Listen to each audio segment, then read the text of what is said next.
Semangat pagi untuk saudara-saudaraku di seluruh tanah air. Perkenankanlah saya mengusik ruang bahagia saudara-saudaraku yang biasanya digunakan untuk relaksasi, tetapi ini memperhatikan apa yang saya unggah pada hari ini tentang pendidikan anti kekerasan. Ini pernah saya sampaikan pada seminar sehari di Universitas Adibuana Surabaya dan juga pernah saya angkat di blog saya. Saya tulis di blog saya dengan judul Sekolah Mati Pendidikan Almarhum terkait dengan pendidikan anti kekerasan. Ini pun juga bisa dinikmati sejak tahun 2008 maksud saya. Saudaraku yang berbahagia di seluruh tanah air. Dan ada disclaimer biasa yang saya sampaikan, ini merupakan kejujuran akademi. Sebagian besar gambar yang ada di slide saya ini bukan karya pribadi saya, melainkan unduhan dari dunia maya. Tentu dengan rasa hormat saya ucapkan terima kasih kepada yang mengkreasi, karena semuanya adalah bermanfaat untuk kita semua dan pendidikan untuk bangsa kita. Nah, pertama buku yang saya acu antara lain adalah Ivan Illich. Buku Ivan Illich tentang bebaskan masyarakat dari belenggu, kemudian juga dari matinya sekolah juga saya angkat, kemudian juga pendidikan atau pembelajaran subversif dari Neil Chmans dan Kettner, kemudian ini juga Neil Postman juga matinya pendidikan yang melihat kembali nilai-nilai sekolah. Itu yang saya acu, yang saya ambil dari bagian-bagian yang memiliki kritik terhadap dunia pendidikan. Pendidikan anti kekerasan itu tentunya harus diberikan kepada kita dalam bentuk penyadaran kepada kita semua bahwa pendidikan harusnya membebaskan seperti yang dikatakan oleh Ivan Illich. Jadi saya kira linier dengan apa yang digagas oleh Mas Menteri tentang merdeka belajar. Kita ketahui bahwa dalam setiap kasus kekerasan itu terlihat penyelesaiannya tidak rampung. Tapi sebenarnya juga maksudnya bahwa sebenarnya justru menambah masalah. Dan pendidikan anti kekerasan ini harus menjadi bagian dari pemahaman para guru di tanah air. Saudaraku yang berbahagia, sebenarnya kalau kita kaji, kekerasan itu adalah cara orang yang tidak berakal dalam meraih tujuannya. Kalau kita ingin melakukan pendidikan, tentunya dengan cara-cara yang genuine, bukan cara-cara yang hasard, yang tidak masuk akal, sehingga tujuan tercapai dengan bagus karena ada keterlibatan batin dan afeksi kita, empati kita, dan simpati kita kepada orang lain untuk mencapai tujuan yang benar. Nah, kalau kita dengan cara-cara yang tidak berakal, itu nanti akan melahirkan pendidikan dengan bentuk-bentuk kekerasan. Saudaraku yang berbahagia, kekerasan itu sejatinya hanyalah jalan pintas yang menggoda kita, tapi itu tak bermutu. Sebenarnya selalu ada jalan yang lebih baik, damai dan anggun.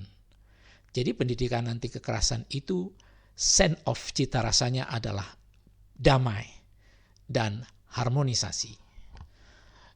Saudaraku yang berbahagia, yang budiman dan penuh perhatian, ada beberapa kritik terhadap behavioristik.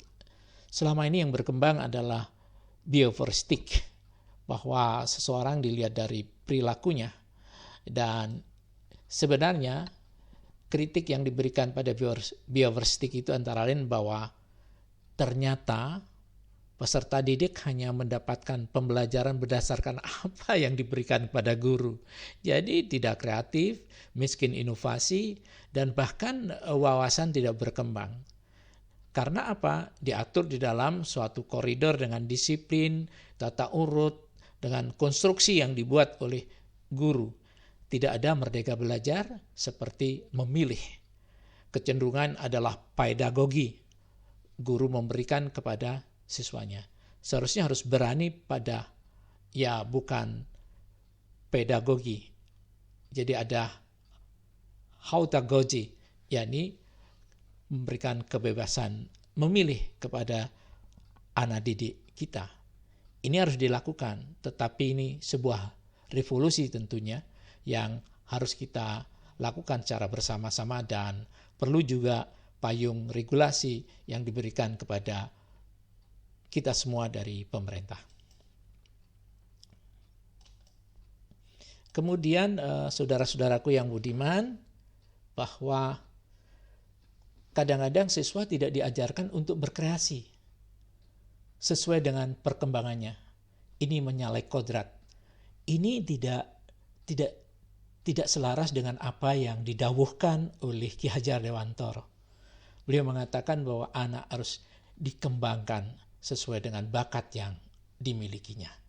Ini kritik terhadap bioveristik kadang-kadang yang ya anak harus dipaksakan untuk menerima suatu pembelajaran tanpa diberikan pintu-pintu keluar untuk memperhatikan ya dunia luar, adanya perkembangan teknologi, adanya teknologi mati muda, teknologi yang berkembang terus, dan kita tidak boleh teralienasi atau keterasingan dari teknologi. Ini sisi lain juga kritik terhadap bioveristik. Peserta didik hanya mendengarkan dengan tertib penjelasan gurunya. Jadi jika anak-anak didik kita setelah mendengarkan pembelajaran, kemudian merespon, kemudian ingin mendiskusikan, adalah hal yang tidak mungkin guru terus-menerus mengawasi siswanya untuk memperhatikan dirinya. Ini yang kadang-kadang perlu juga ya semacam pembongkaran terhadap pola-pola pembelajaran. Ya, penggunaan hukuman biasanya dipakai sebagai salah satu cara untuk mendisiplin seseorang. Itu kritik terhadap bioveristik. Yang mengkritik adalah buku-buku yang saya baca tadi. Nah, memang kalau kita lihat teori pembelajaran dari bioveristik ini melihat dari perilaku binatang seperti yang dilakukan oleh Skinner, kemudian beberapa yang lain melihat bagaimana binatang kemudian dimanipulasi dengan tertentu untuk mengikuti sesuatu, dan kalau tidak melakukan akan didisiplin dalam bentuk hukuman-hukuman. Nah, sejatinya pendidikan itu harus near dari punishment, akan tetapi disebarkan rewarding atau bentuk-bentuk suatu ya reinforcement dan sebagainya. Jadi anak-anak akan berkembang setelah diberi reinforcement. Reward system adalah bagian yang sangat sempurna di dalam pendidikan. Sejatinya kalau kita sedang memberikan reward hadiah kepada satu siswa dari 30 siswa yang ada di dalam satu kelas, memberikan satu orang hadiah itu tidak lain adalah yang 29 sedang kita hukum. Bayangkan memberikan reward saja sama dengan menghukum anak-anak. Masih kritik terhadap bioveristik. Peserta didik tidak bebas berkreasi dan apalagi berimajinasi karena dia harus terkonsentrasi kepada suatu pembelajaran dengan pengawasan yang ketat. Inilah yang akan membuat anak-anak tidak memiliki jati diri untuk berwawasan luas dan membongkar dirinya dari keterbelengguan. Saudara-saudaraku yang berbahagia, ini ada buku dari Ivan Illich, Bebaskan Masyarakat dari Belenggu Sekolah. Ini buku-buku lama tetapi di dalamnya masih relevan, apalagi kalau digayutkan dengan pikiran-pikiran Mas Menteri. Ivan Illich, Bebaskan Masyarakat dari Belenggu Sekolah. Ivan Illich melihat ada mitos konsumsi tanpa henti.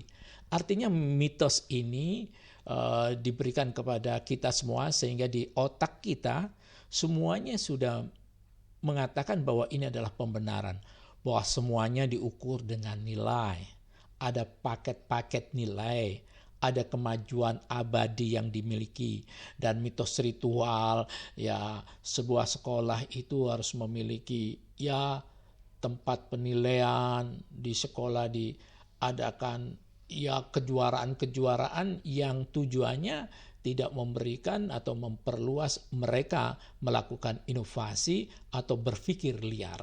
Ini seharusnya kalau nanti kita lakukan pikiran Ivanilih ini dan tidak diterapkan sepenuhnya, kita akan share saja.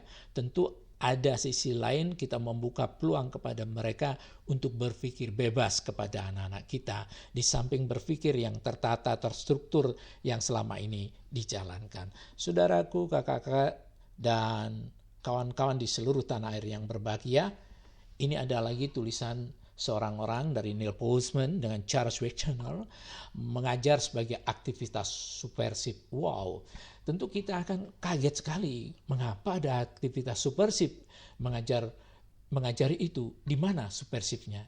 Ini yang perlu kita buka dari buku-buku itu. Nah, pertama, apabila sekolah itu ternyata hanya memberikan suatu kayak penjara gitu, benteng kepada anak-anak sehingga mereka terpisah dari realitas. Ini tidak boleh semacam itu.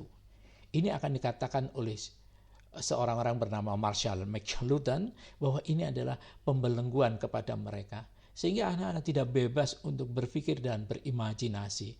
Kalau pendidikan dalam pengajarannya semacam itu, dalam buku itu dikatakan sebuah aktivitas yang sangat subversif. Kemudian ini Norbert Wiener, apabila sekolah hanya mengajarkan kekunoan. Padahal sekolah-sekolah sekarang itu harus berperspektif ke depan, sehingga ada gunanya.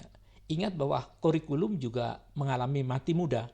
Begitu kurikulum kita rancang melalui berbagai tahapan, mulai dari need assessment, kemudian uji coba. Tetapi setelah ini diberlakukan, ternyata kurikulum pun ketinggalan kemajuan teknologi yang begitu cepat. Nah, inilah sekolah tidak boleh mengajarkan kekunoan, sehingga ini harus membuka alitia, ya, jadi tirai-tirai yang menutup itu harus dibuka. Demikian Norbert Wiener mengatakan.